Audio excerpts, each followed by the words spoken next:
domain, and is read by Mark Smith of Simpsonville, South Carolina. The Adventures of Sherlock Holmes, by Sir Arthur Conan Doyle. Adventure 7. The Adventure of the Blue Carbuncle. I had called upon my friend Sherlock Holmes upon the second morning after Christmas, with the intention of wishing him the compliments of the season. He was lounging upon the sofa in a purple dressing-gown, a pipe-rack within his reach upon the right, and a pile of crumpled morning papers, evidently newly studied, near at hand.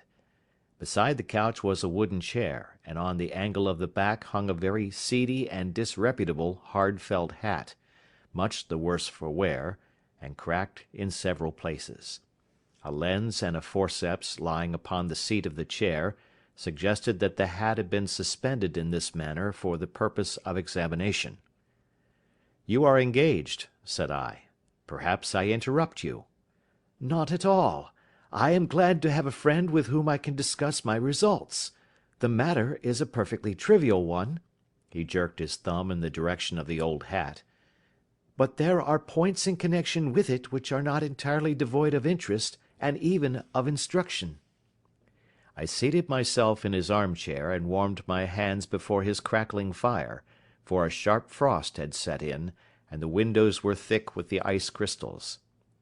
"I suppose," I remarked, "that, homely as it looks, this thing has some deadly story linked on to it, that it is the clue which will guide you in the solution of some mystery and the punishment of some crime."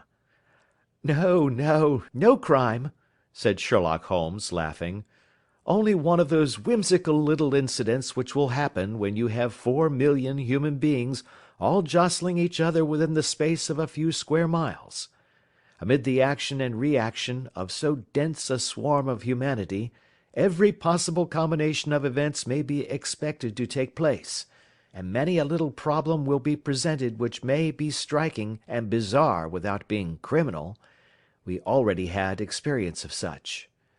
"So much so," I remarked, "that of the last 6 cases which I have added to my notes, 3 have been entirely free of any legal crime." "Precisely. You allude to my attempt to recover the Irene Adler papers, to the singular case of Miss Mary Sutherland, and to the adventure of the man with the twisted lip. Well, I have no doubt that this small matter will fall into the same innocent category. You know Peterson, the commissionaire?" "Yes." "It is to him that this trophy belongs?" "It is his hat." No, he found it. Its owner is unknown. I beg that you will look upon it not as a battered billycock, but as an intellectual problem. And first, as to how it came here. It arrived upon Christmas morning, in company with good fat goose, which is, I have no doubt, roasting at this moment in front of Peterson's fire. The facts are these. About 4 o'clock on Christmas morning, Peterson, who, as you know, is a very honest fellow, was returning from some small jollification, and was making his way homeward down Tottenham Court Road. In front of him he saw, in the gaslight, a tallish man, walking with a slight stagger, and carrying a white goose slung over his shoulder.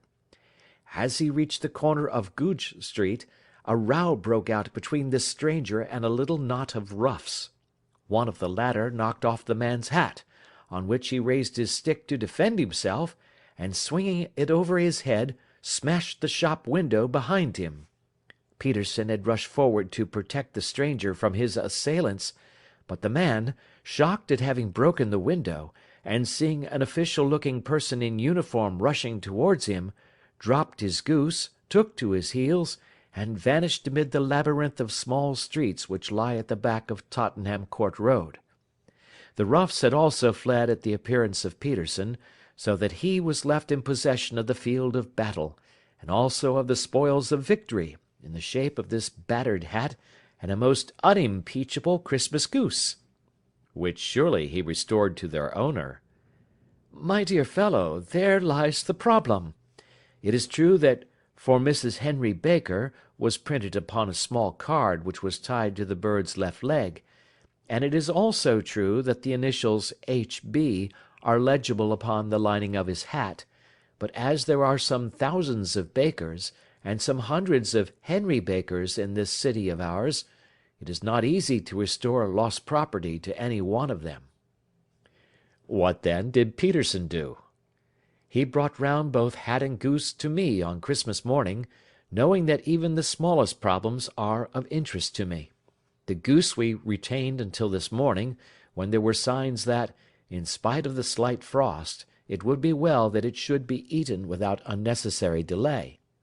Its finder has carried it off, therefore, to fulfil the ultimate destiny of a goose, while I continue to retain the hat of the unknown gentleman who lost his Christmas dinner." "Did he not advertise?" "No." "Then what clue could you have as to his identity?" "Only as much as we can deduce." "From his hat?" "Precisely." "But you are joking. What can you gather from this old battered felt?" "Here is my lens. You know my methods. What can you gather yourself as to the individuality of the man who has worn this article?"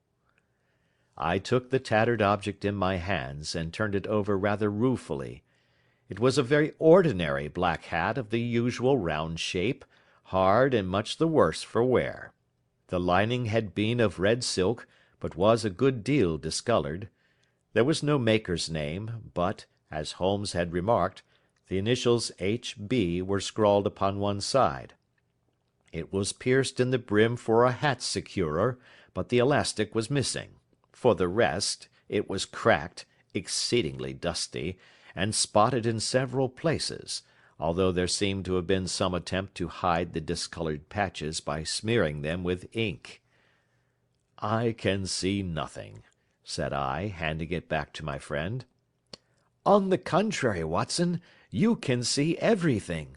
You fail, however, to reason from what you see. You are too timid in drawing your inferences." "Then pray tell me what it is that you can infer from this hat." He picked it up, and gazed at it in the peculiar introspective fashion which was characteristic of him. "It is perhaps less suggestive than it might have been," he remarked, "and yet there are a few inferences which are very distinct, and a few others which represent at least a strong balance of probability. That the man was highly intellectual is of course obvious upon the face of it, and also that he was fairly well to do within the last 3 years, although he has now fallen upon evil days. He had foresight, but has less now than formerly, pointing to a moral retrogression, which, when taken with the decline of his fortunes, seems to indicate some evil influence, probably drink, at work upon him. This may account also for the obvious fact that his wife has ceased to love him." "My dear Holmes!" "He has, however, retained some degree of self-respect," he continued, disregarding my remonstrance.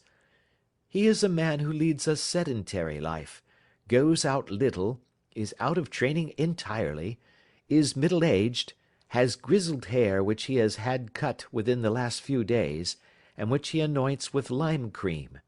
These are the more patent facts which are to be deduced from this hat. Also, by the way, that it is extremely improbable that he has gas laid on in his house." "You are certainly joking, Holmes." "Not in the least. Is it possible that even now, when I give you these results, you are unable to see how they are attained?" "I have no doubt that I am very stupid, but I must confess that I am unable to follow you. For example, how did you deduce that this man was intellectual?" For answer Holmes clapped the hat upon his head. It came right over the forehead and settled upon the bridge of his nose.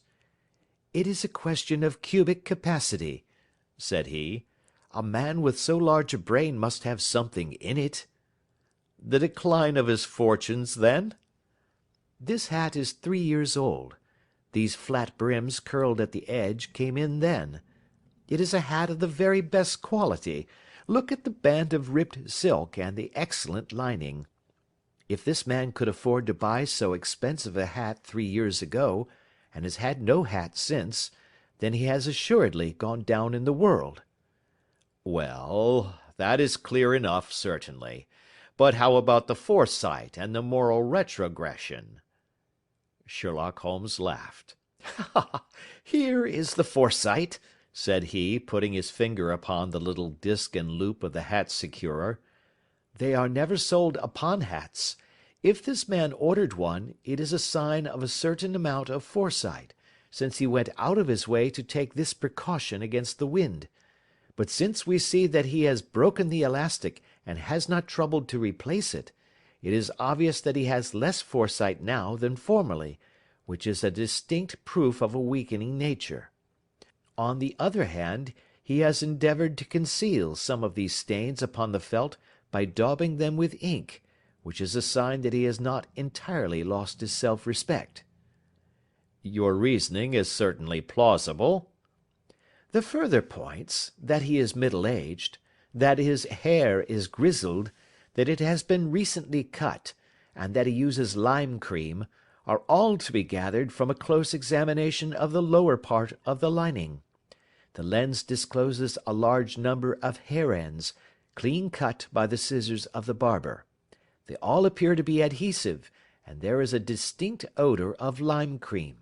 This dust, you will observe, is not the gritty grey dust of the street, but the fluffy brown dust of the house, showing that it has been hung up indoors most of the time, while the marks of moisture upon the inside are proof positive that the wearer perspired very freely, and could therefore hardly be in the best of training." "But his wife? You said that she had ceased to love him." "This hat has not been brushed for weeks. When I see you, my dear Watson, with a week's accumulation of dust upon your hat, and when your wife allows you to go out in such a state, I shall fear that you also have been unfortunate enough to lose your wife's affection." "But he might be a bachelor." "Nay, he was bringing home the goose as a peace offering to his wife. Remember the card upon the bird's leg." "You have an answer to everything. But how on earth do you deduce that the gas is not laid on in his house?" "One tallow stain, or even two, might come by chance, but when I see no less than 5, I think that there can be little doubt that the individual must be brought into frequent contact with burning tallow. Walks upstairs at night probably, with his hat in one hand and a guttering candle in the other. Anyhow, he never got tallow stains from a gas jet. Are you satisfied?" "Well, it is very ingenious," said I, laughing. "But since, as you said just now, there has been no crime committed, and no harm done save the loss of a goose, all this seems to be rather a waste of energy." Sherlock Holmes had opened his mouth to reply, when the door flew open, and Peterson, the commissionaire, rushed into the apartment with flushed cheeks and the face of a man who is dazed with astonishment. "The goose, Mr. Holmes, the goose, sir," he gasped. "Eh? What of it, then? Has it returned to life and flapped off through the kitchen window?" Holmes twisted himself round upon the sofa to get a fairer view of the man's excited face. "See here, sir, see what my wife found in its crop." He held out his hand, and displayed upon the centre of the palm a brilliantly scintillating blue stone, rather smaller than a bean in size, but of such purity and radiance that it twinkled like an electric point in the dark hollow of his hand. Sherlock Holmes sat up with a whistle. "By Jove, Peterson," said he, "this is a treasure trove indeed. I suppose you know what you have got?" "A diamond, sir. A precious stone. It cuts into glass as though it were putty." "It's more than a precious stone. It is the precious stone." "Not the Countess of Morcar's blue carbuncle!" I ejaculated. "Precisely so. I ought to know its size and shape, seeing that I have read the advertisement about it in the Times every day lately. It is absolutely unique, and its value can only be conjectured, but the reward offered of £1,000 is certainly not within a 20th part of the market price." "£1,000! Great Lord of mercy!" The commissionaire plumped down into a chair, and stared from one to the other of us. "That is the reward, and I have reason to know that there are sentimental considerations in the background which would induce the Countess to part with half her fortune if she could but recover the gem." "It was lost, if I remember aright, at the Hotel Cosmopolitan," I remarked. "Precisely so, on December 22nd, just 5 days ago. John Horner, a plumber, was accused of having abstracted it from the lady's jewel case. The evidence against him was so strong that the case has been referred to the assizes. I have some account of the matter here, I believe." He rummaged amid his newspapers, glancing over the dates, until at last he smoothed one out, doubled it over, and read the following paragraph: "Hotel Cosmopolitan jewel robbery.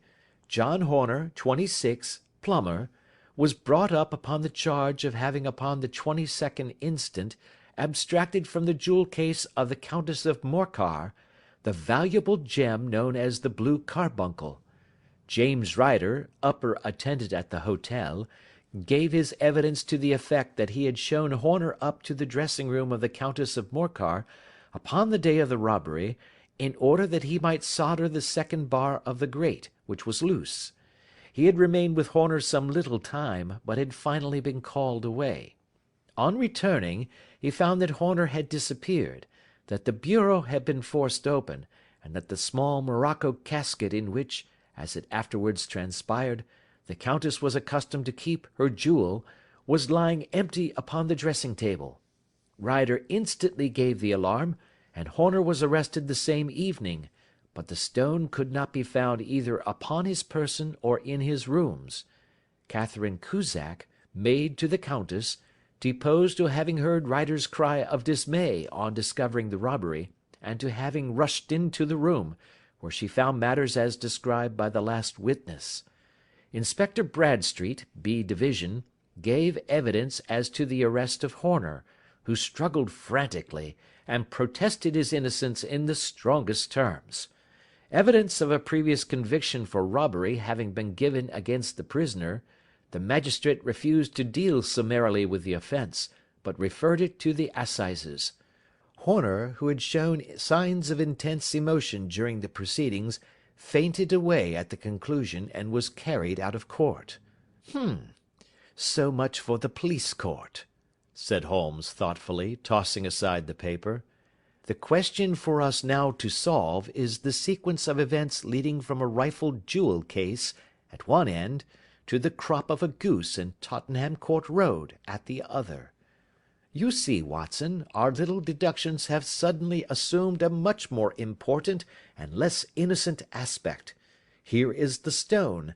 The stone came from the goose, and the goose came from Mr. Henry Baker, the gentleman with the bad hat, and all the other characteristics with which I have bored you.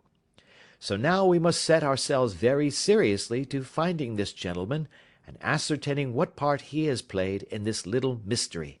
To do this, we must try the simplest means first, and these lie undoubtedly in an advertisement in all the evening papers. If this fail, I shall have recourse to other methods." "What will you say?" "Give me a pencil and that slip of paper. Now then, found at the corner of Goodge Street, a goose and a black felt hat. Mr. Henry Baker can have the same by applying at 6:30 this evening at 221B, Baker Street. That is clear and concise." "Very. But will he see it?" "Well, he is sure to keep an eye on the papers, since, to a poor man, the loss was a heavy one. He was clearly so scared by his mischance in breaking the window, and by the approach of Peterson, that he thought of nothing but flight. But since then he must have bitterly regretted the impulse which caused him to drop his bird. Then again, the introduction of his name will cause him to see it, for everyone who knows him will direct his attention to it. Here you are, Peterson. Run down to the advertising agency and have this put in the evening papers." "In which, sir?" "Oh, in the Globe, Star, Pall Mall, St. James's, Evening News, Standard, Echo, and any others that occur to you." "Very well, sir. And this stone?" "Ah, yes. I shall keep the stone. Thank you. And I say, Peterson, just buy a goose on your way back and leave it here with me, for we must have one to give to this gentleman in place of the one which your family is now devouring." When the commissionaire had gone, Holmes took up the stone and held it against the light. "It's a bonny thing," said he. "Just see how it glints and sparkles. Of course it is the nucleus and focus of crime. Every good stone is. They are the devil's pet baits. In the larger and older jewels every facet may stand for a bloody deed. This stone is not yet 20 years old. It was found in the banks of the Amoy River in southern China, and is remarkable in having every characteristic of the carbuncle, save that it is blue in shade instead of ruby red. In spite of its youth, it has already a sinister history. There have been 2 murders, a vitriol throwing, a suicide, and several robberies brought about for the sake of this 40-grain weight of crystallized charcoal. Who would think that so pretty a toy would be a purveyor to the gallows and the prison? I'll lock it up in my strong box now and drop a line to the Countess to say that we have it." "Do you think that this man Horner is innocent?" "I cannot tell." "Well, then, do you imagine that this other one, Henry Baker, had anything to do with the matter?" "It is, I think, much more likely that Henry Baker is an absolutely innocent man, who had no idea that the bird which he was carrying was of considerably more value than if it were made of solid gold. That, however, I shall determine by a very simple test, if we have an answer to our advertisement." "And you can do nothing until then?" "Nothing." "In that case I shall continue my professional round. But I shall come back in the evening at the hour you have mentioned, for I should like to see the solution of so tangled a business." "Very glad to see you. I dine at 7. There is a woodcock, I believe. By the way, in view of recent occurrences, perhaps I ought to ask Mrs. Hudson to examine its crop." I had been delayed at a case, and it was a little after 6:30 when I found myself in Baker Street once more. As I approached the house I saw a tall man in a Scotch bonnet, with a coat which was buttoned up to its chin, waiting outside in the bright semicircle which was thrown from the fanlight. Just as I arrived the door was opened, and we were shown up together to Holmes's room. "Mr. Henry Baker, I believe," said he, rising from his armchair and greeting his visitor with the easy air of geniality which he could so readily assume. "Pray take this chair by the fire, Mr. Baker. It is a cold night, and I observe that your circulation is more adapted for summer than for winter. Ah, Watson, you have just come at the right time. Is that your hat, Mr. Baker?" "Yes, sir, that is undoubtedly my hat." He was a large man with rounded shoulders, a massive head, and a broad, intelligent face, sloping down to a pointed beard of grizzled brown. A touch of red in nose and cheeks, with a slight tremor of his extended hand, recalled Holmes's surmise as to his habits. His rusty black frock coat was buttoned right up in front, with the collar turned up, and his lank wrists protruded from his sleeves without a sign of cuff or shirt. He spoke in a slow staccato fashion, choosing his words with care, and gave the impression generally of a man of learning and letters, who had had ill usage at the hands of fortune. "We have retained these things for some days," said Holmes, "because we expected to see an advertisement from you giving your address. I am at a loss to know why you did not advertise." Our visitor gave a rather shamefaced laugh.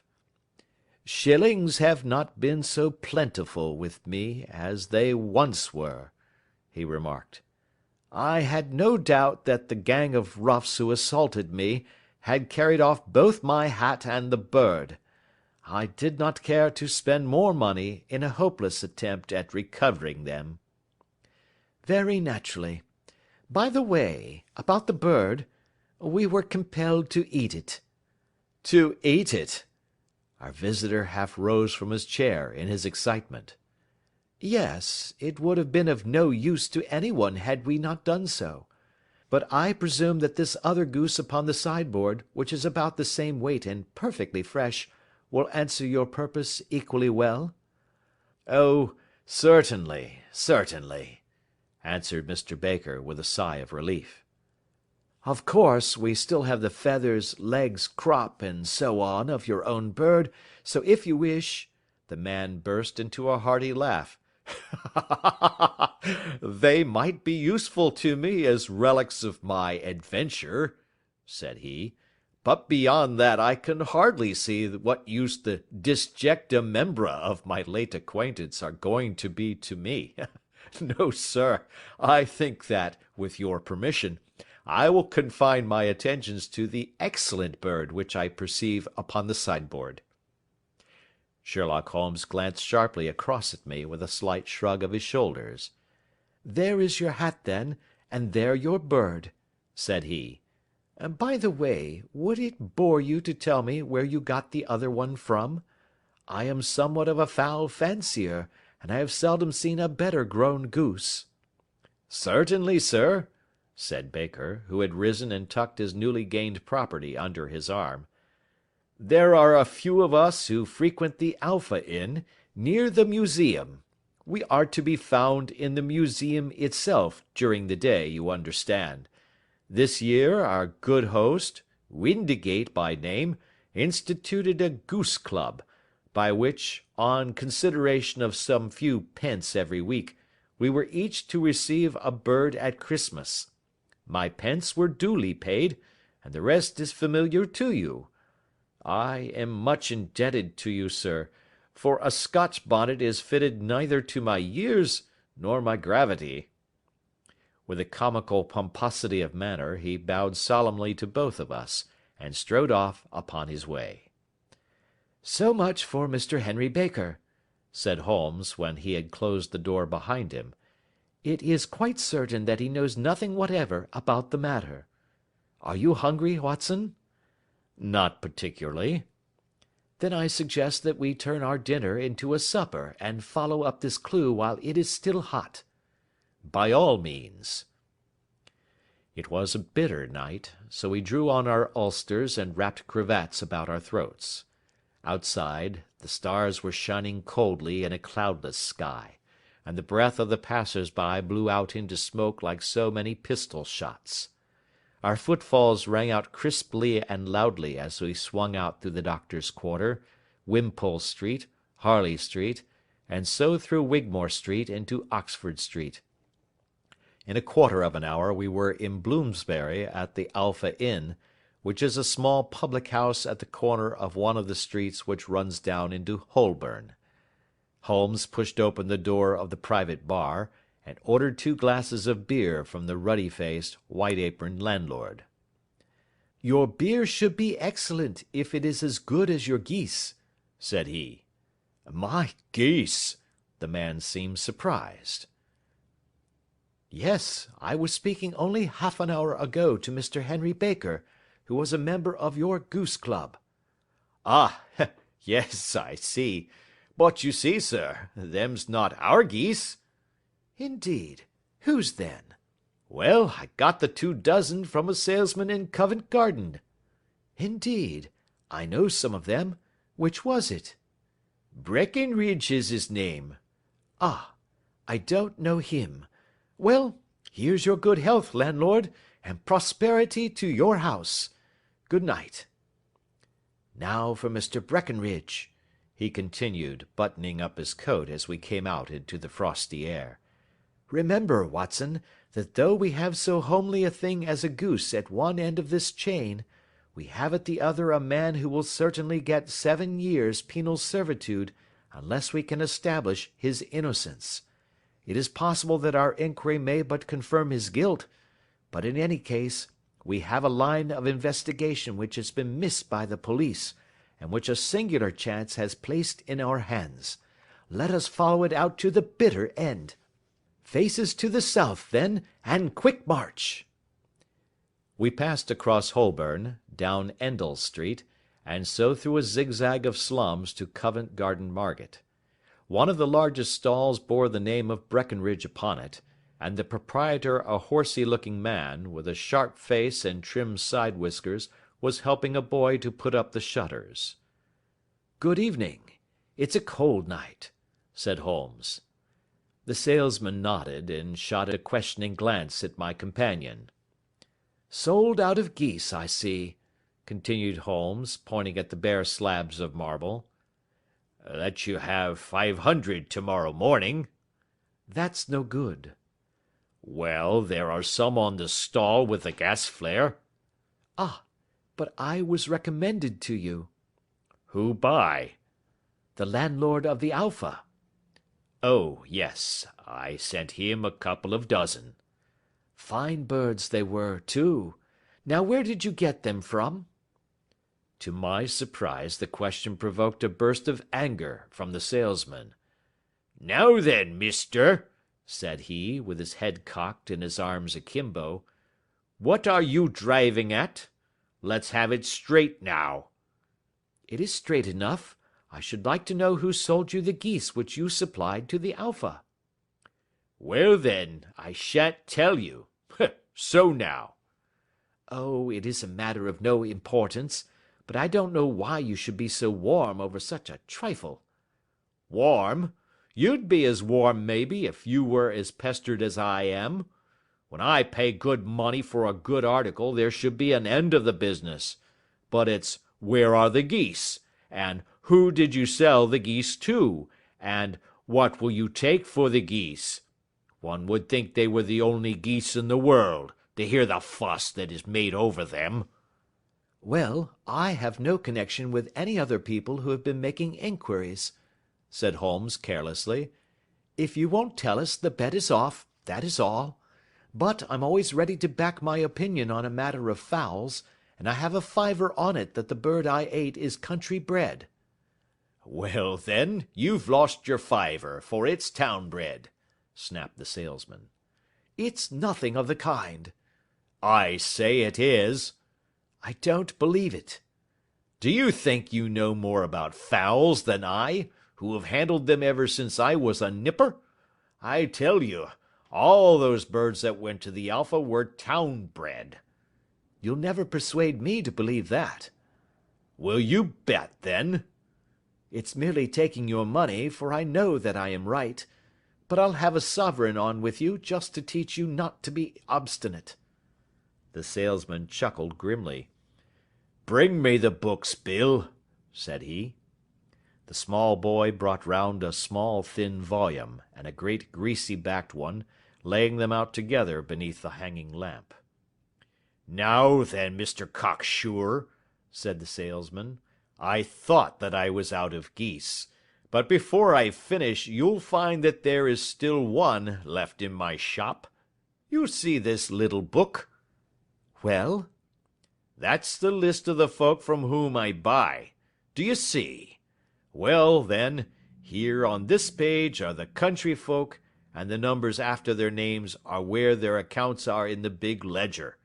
Now then, you see this other page in red ink? Well, that is a list of my town suppliers. Now, look at that third name. Just read it out to me."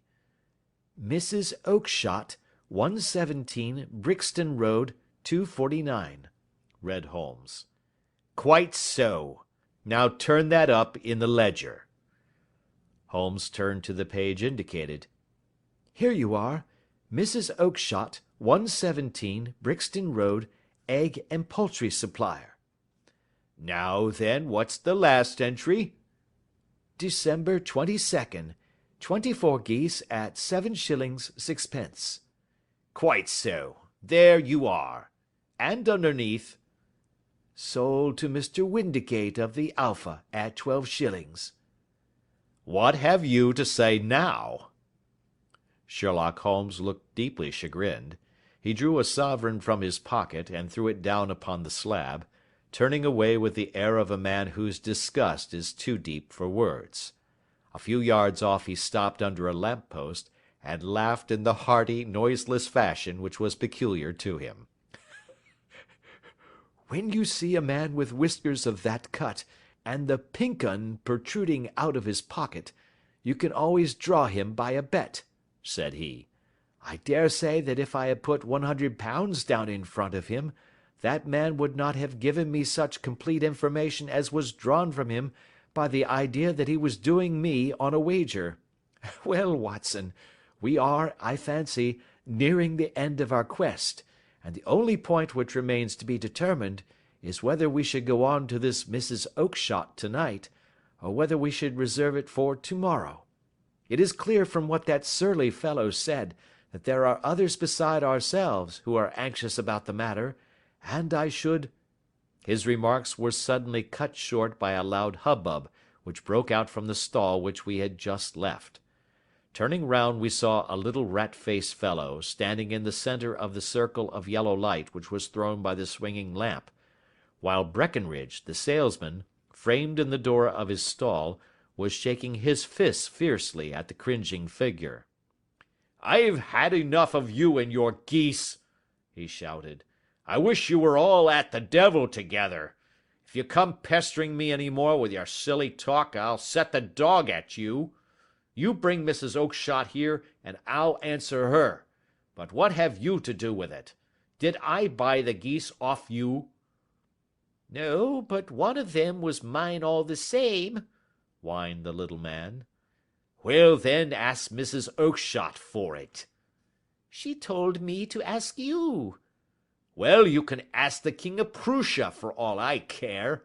I've had enough of it. Get out of this." He rushed fiercely forward, and the inquirer flitted away into the darkness. "Ha! This may save us a visit to Brixton Road," whispered Holmes. "Come with me, and we will see what is to be made of this fellow." Striding through the scattered knots of people who lounged round the flaring stalls, my companion speedily overtook the little man, and touched him upon the shoulder. He sprang round, and I could see in the gaslight that every vestige of colour had been driven from his face.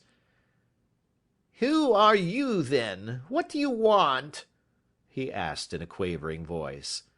"You will excuse me," said Holmes blandly, "but I could not help overhearing the questions which you put to the salesman just now.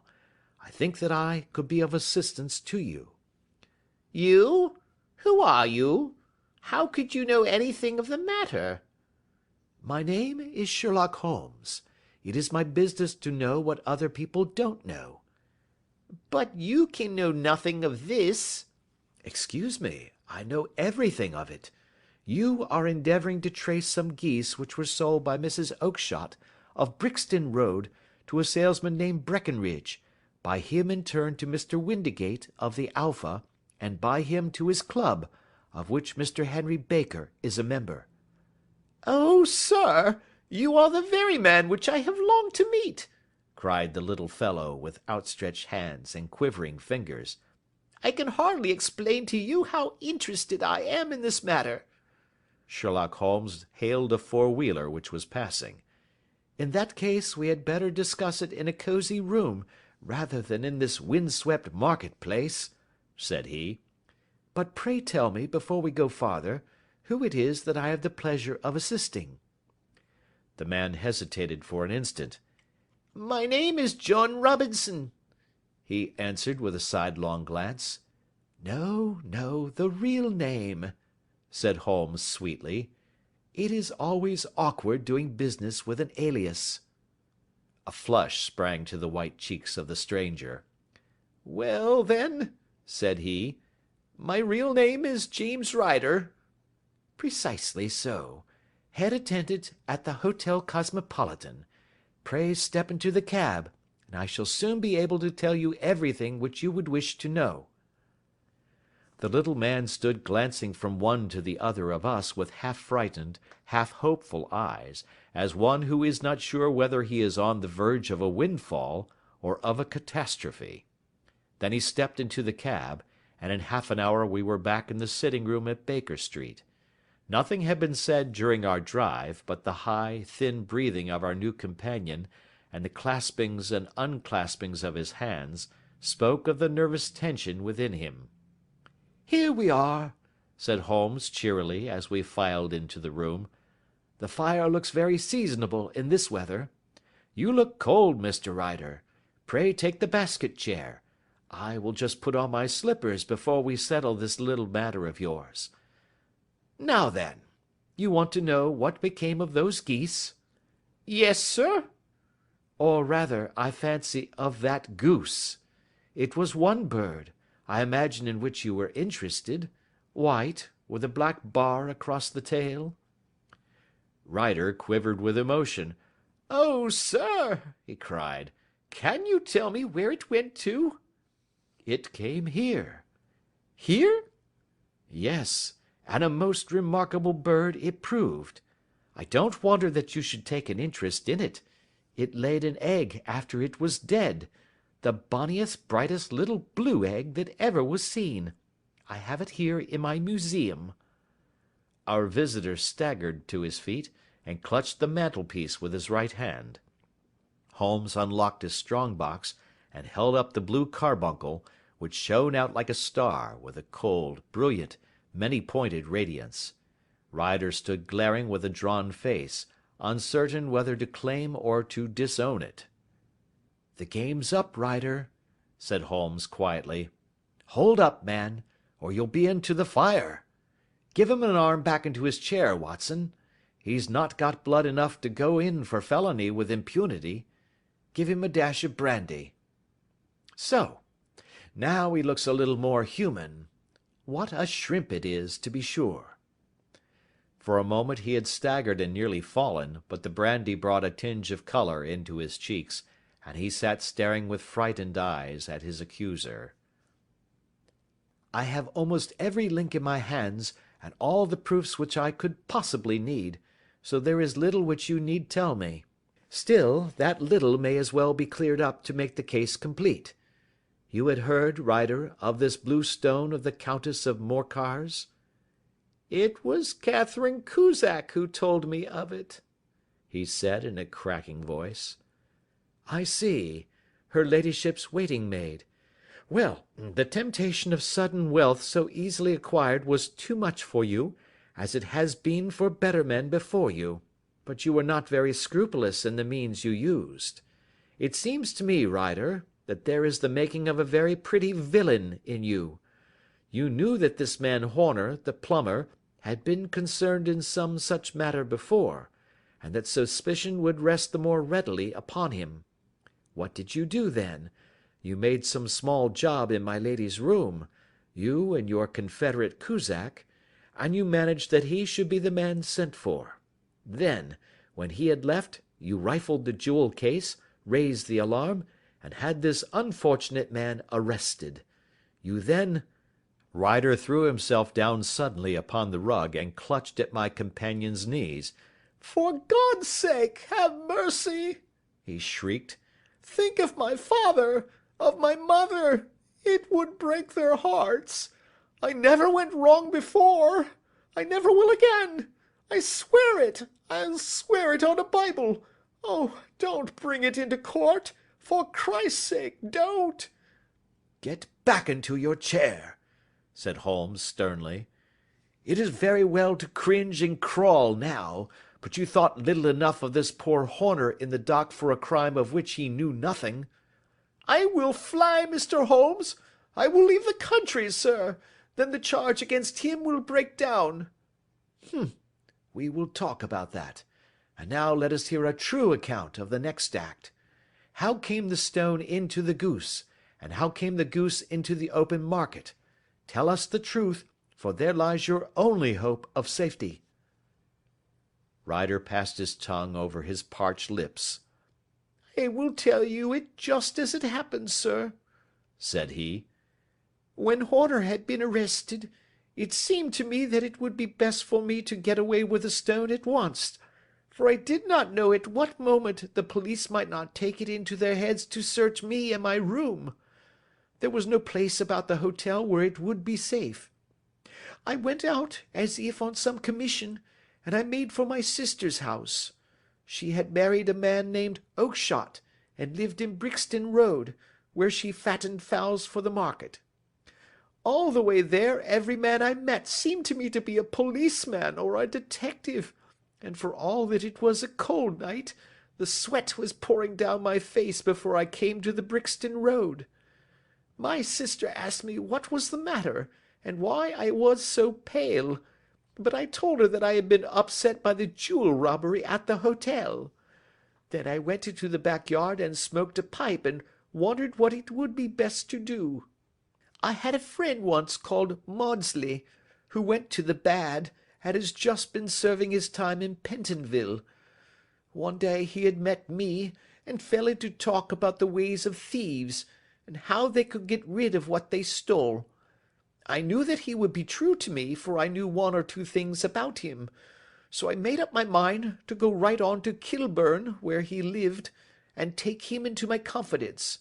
He would show me how to turn the stone into money, but how to get to him in safety. I thought of the agonies I had gone through in coming from the hotel. I might at any moment be seized and searched, and there would be the stone in my waistcoat pocket.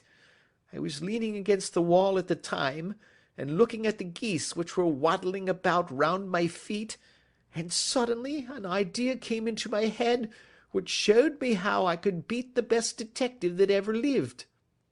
My sister had told me some weeks before that I might have the pick of her geese for a Christmas present, and I knew that she was always as good as her word.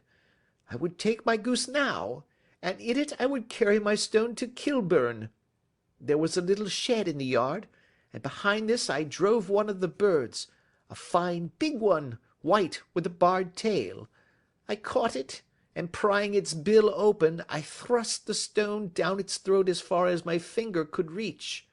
The bird gave a gulp, and I felt the stone pass along its gullet and down into its crop.